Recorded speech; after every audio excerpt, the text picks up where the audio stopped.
I and my wife are standing here now in front of the building of the United Nations. This is where the whole world is gathering together and having their meetings and their summits.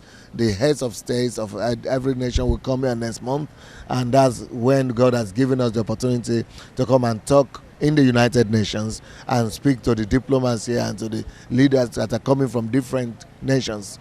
And we have the opportunity to speak twice today. We're going to speak to leaders in the afternoon and then in the evening to the diplomats. We thank God for this opportunity that He's given unto us. He has taken us beyond our imagination. He has taken us beyond the borders of the Ukraine. This year as well, 4 months ago, like I said, I was speaking in the United States Senate as the first African man to have the opportunity to do that. And we thank God that we are carrying the name and the authority of the Lord Jesus Christ to as many doors as God will open.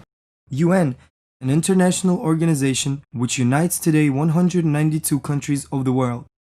Once a year, leaders of these countries come together for a General Assembly, which is the main discussion and representative body of the organization.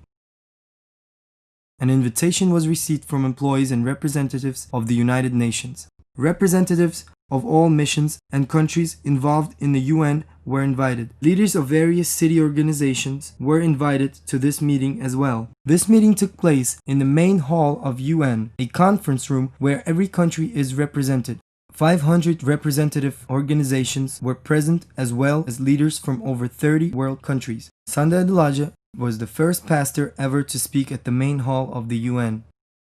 At this meeting, Pastor Sandey said that the church has an answer to global needs, that it cannot be excluded from solving global issues and problems. This meeting was a historical moment as well. God gave the word to Pastor Sandey for this meeting, Psalm 24:7. Lift up your hands, O you gates, be lifted up, you ancient doors, that the King of glory may come in. At the beginning of the meeting, Pastor Sandey, having apologized before the non-Christian representatives, asked everyone to make 2 prayers. Holding their country nameplates, representatives prayed to God to inherit these countries. The next prayer was for the gates to be lifted up, all obstacles be removed, so the King of glory may come in. This was a prophetic moment at this meeting. Just as God helped enter the UN without hindrance, so He wants to enter every country. The next meeting was a closed-door meeting. It was an official reception with the Secretary General Kiyotaka Akasaka in his office.